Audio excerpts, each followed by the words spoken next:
നമസ്കാരം. തീവണ്ടിക്ക് തലവച്ച് രാഹുൽ. ഇനിയില്ല രാഹുൽ മാങ്കൂട്ടം. ഇതൊരു ആലങ്കാരിക പ്രയോഗമാണ്. ഇങ്ങനെ പറയേണ്ടി വന്നത് രാഹുൽ മാങ്കൂട്ടത്തിന്റെ ഇപ്പോഴത്തെ അവസ്ഥ കണ്ടിട്ടാണ്. രാഹുൽ സത്യത്തിൽ ഒരു പാഠമാകേണ്ടിയിരിക്കുന്നു. കാരണം ഈ വഴിയിൽ കാണുന്ന എല്ലാ തീവണ്ടികൾക്കും കൈകൊടുക്കാൻ ശ്രമിക്കുന്നതാണ് ഇതുപോലത്തെ ഒരു അവസ്ഥയിലേക്ക് ഇദ്ദേഹത്തെ എത്തിക്കുന്നത്. നമ്മൾ പറയാറില്ലേ, തീവണ്ടിക്ക് തലവച്ചു എന്നൊക്കെ. അത്തരത്തിൽ ഏതൊക്കെയോ തീവണ്ടികൾക്ക് തലവെച്ചാണ് ഇപ്പോൾ സ്വന്തം രാഷ്ട്രീയത്തിൽ നിന്ന്, സ്വന്തം രാഷ്ട്രീയ കുടുംബത്തിൽ നിന്ന്, കോൺഗ്രസ് എന്ന് പറയപ്പെടുന്ന പ്രസ്ഥാനത്തിൽ നിന്ന്, ജനങ്ങളുടെ മനസ്സിൽ നിന്ന് പോലും രാഹുലിന് ഇറങ്ങിപ്പോകേണ്ടി വരുന്നത്. അതുകൊണ്ടാണ് ഞാൻ ആദ്യം പറഞ്ഞത്, രാഹുൽ ഒരു പാഠമാകണം പലർക്കും. അല്പം വൈകിപ്പിച്ചുവെങ്കിലും കോൺഗ്രസ് ആണത്തം കാണിച്ചു എന്ന് പറയാം. ആരോപണം വന്നപ്പോൾ തന്നെ സസ്പെൻഷൻ, പരാതി വന്നപ്പോൾ പുറത്താക്കൽ, ഇത് കോൺഗ്രസിനെ കഴിയും. അപ്പുറത്ത് നമുക്കറിയാം, പെണ്ണ് കെട്ടവനും മണ്ണ് കെട്ടവനും അയ്യപ്പനെ കൊള്ള അടിച്ചവനും ഒക്കെ പാർട്ടിയിൽ രാജാക്കന്മാരായിട്ട് വാഴുന്നു. അതാ ഇടതുപക്ഷത്തിന്റെ പ്രത്യേകത. അത് അവർക്ക് മാത്രമേ കഴിയൂ. ആ ഇടതുപക്ഷത്തുമുണ്ടല്ലോ ഇങ്ങനെ പെണ്ണ് കെട്ടവനും മണ്ണ് കെട്ടവനും അയ്യപ്പനെ കൊള്ളയടിച്ചവനും ഒക്കെ അപ്പുറത്ത് സസുഖം വാഴുകയല്ലേ. അവരെ എന്തെങ്കിലും ചെയ്തു ആ പാർട്ടി? CPM ഒന്നും ചെയ്യില്ല. അതാണ് അവരുടെ പാർട്ടിയുടെ ഒരു തത്വശാസ്ത്രം. BR രാഹുൽ എന്ന രാഹുൽ മാങ്കൂട്ടത്തിൽ സത്യത്തിൽ വൻ വീഴ്ചകൾ എന്ന് പറഞ്ഞ് നമ്മൾ കേട്ടിട്ടുണ്ടല്ലോ. അങ്ങനെ വലിയ വീഴ്ചയ്ക്ക് പെട്ടുപോയ ഏറ്റവും അവസാനത്തെ ഉദാഹരണമാണ്. പണ്ട് ഏതൊക്കെയോ ചാനലുകൾ അത്തരത്തിലുള്ള പരിപാടികളൊക്കെ ഉണ്ടായിരുന്നു, വൻ വീഴ്ചകൾ എന്ന് പറയപ്പെടുന്ന പരിപാടിയൊക്കെ ഉണ്ടായിരുന്നു.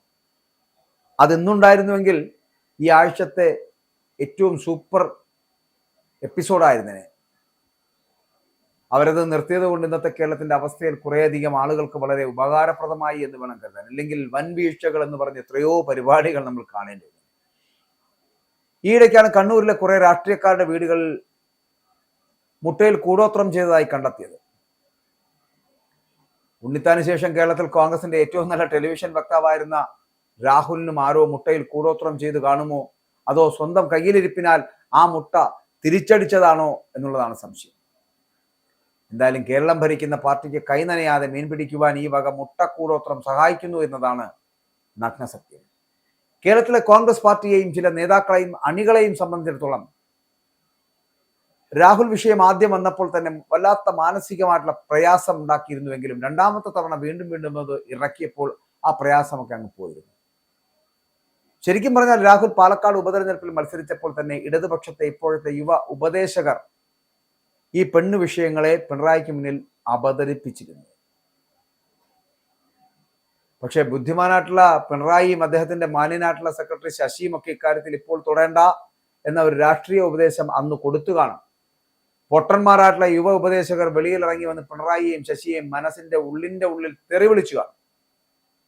പിണറായിയുടെ മനസ്സിൽ ഇത്രയും നല്ല ഒരു ആനപ്പടക്കം അസംബ്ലി തിരഞ്ഞെടുപ്പിന് തിരികൊളുത്താമെന്ന ചിന്തയിലായിരുന്നു വച്ചിരുന്നത്.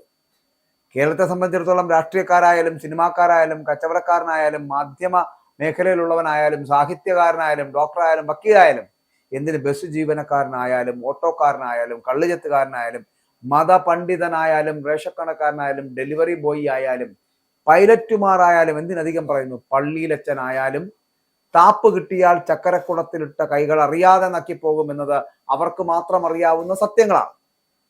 എന്ന് വെച്ച് എന്നും ചക്കരക്കുടത്തിൽ കൈയിടാനും അത് നക്കുവാനും ഇറങ്ങി പുറപ്പെട്ടാൽ ഇപ്പോൾ രാഹുൽ മാങ്കൂട്ടത്തിൽ നിന്ന് കിട്ടിയ ഒരു ഗതിയുണ്ടല്ലോ, ഈ ഒരു ഗതിയാകും എന്ന മുന്നറിയിപ്പാണ് രാഹുലിലൂടെ ഒരു പഠന വിഷയമാക്കേണ്ടത് എന്നാണ് ഞാൻ പറയുന്നത്.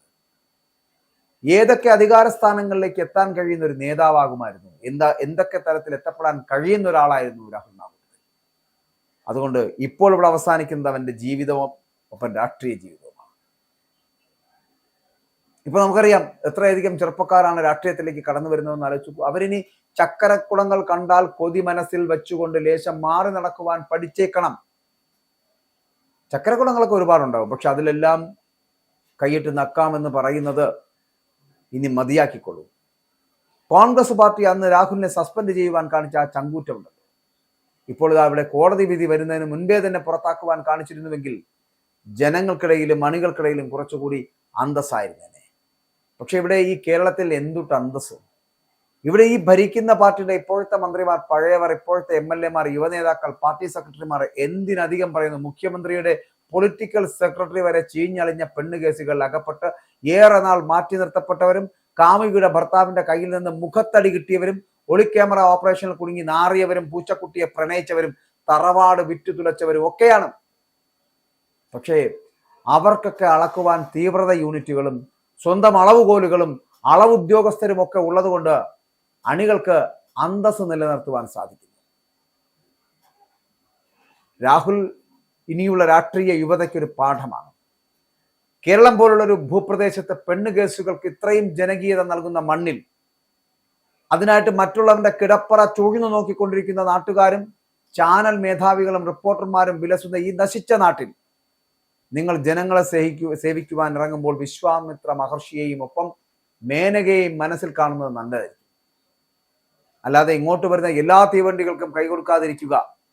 രാഷ്ട്രീയക്കാർ അവരുടെ ഭരണത്തെക്കുറിച്ചുള്ള മേന്മകളൊന്നും ജനങ്ങളോട് പറയുവാനാകാതെ വരുമ്പോൾ തന്തയില്ലാത്ത ചില ചാനലുകാരെ ഉപയോഗിച്ചുകൊണ്ട് പട്ടപ്പാതിലേക്ക് അഭിസാരിണികളെ റോഡിലിറക്കി വിട്ടും CD അന്വേഷിച്ചുള്ള കോയമ്പത്തൂർ യാത്രകളുമൊക്കെ ചെയ്തുകൊണ്ട് വോട്ടുകൾ കൈക്കലാക്കുന്ന ഈ കാലത്ത് യുവ രാഷ്ട്രീയക്കാർ പരമാവധി ആഗ്രഹങ്ങൾ സഹിച്ചും സുഖങ്ങൾ ത്യജിച്ചും ജീവിച്ചു പോയാൽ ജീവിതം മുളയിലേ നുള്ളേണ്ടി വരില്ല രാഹുൽ മാങ്കൂട്ടത്തിനെ പോലെ. ഒരു കാര്യം കൂടി പറയാതെ വയ്യ, ഇക്കാര്യത്തിൽ രാഷ്ട്രീയത്തിലെ പെണ്ണുങ്ങളും അത്ര മോശമൊന്നുമല്ല കേട്ടോ.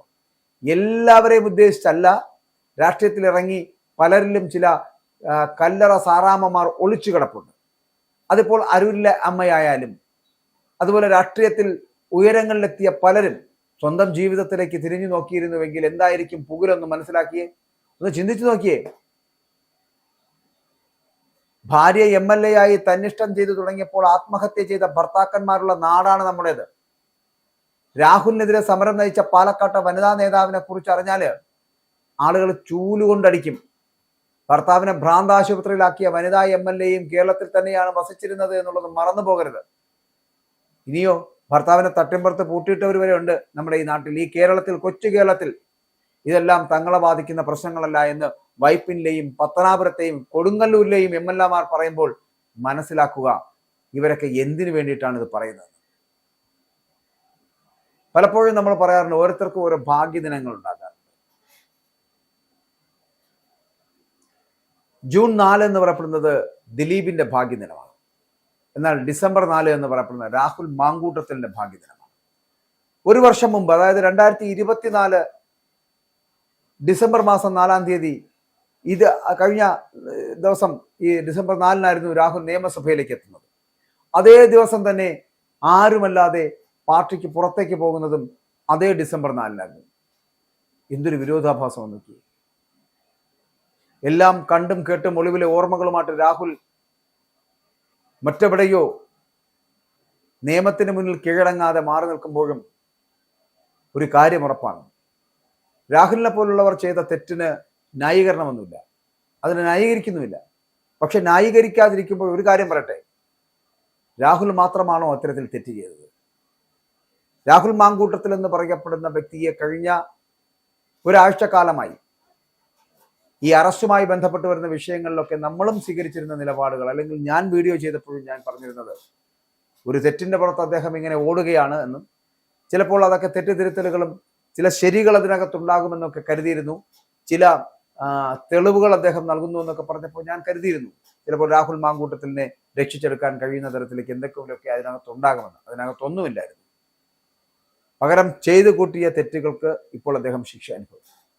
അതനുഭവിക്കട്ടെ. പക്ഷേ രാഷ്ട്രീയ കേരളം മനസ്സിലാക്കേണ്ടതും രാഷ്ട്രീയത്തിലേക്ക് ഇറങ്ങുന്ന യുവത മനസ്സിലാക്കേണ്ടതും, ഞാൻ ആദ്യം സൂചിപ്പിച്ചതുപോലെ, ഒരു തീവണ്ടിക്കും പോയി തലവെച്ചു കൊടുക്കരുത്. അങ്ങനെ തലവെച്ചു കൊടുത്താൽ തീവണ്ടിക്ക് മുന്നിൽ തലവെക്കുന്ന ഇപ്പോഴത്തെ രാഹുൽ മാങ്കൂട്ടത്തിന്റെ അവസ്ഥയായിരുന്നു. അതുകൊണ്ടാണ് പാർട്ടിക്ക് പോലും അനഭിമതനാകുന്നതും പാർട്ടിക്ക് പുറത്തേക്ക് രാഹുലിന് പോകേണ്ടി വന്നത്.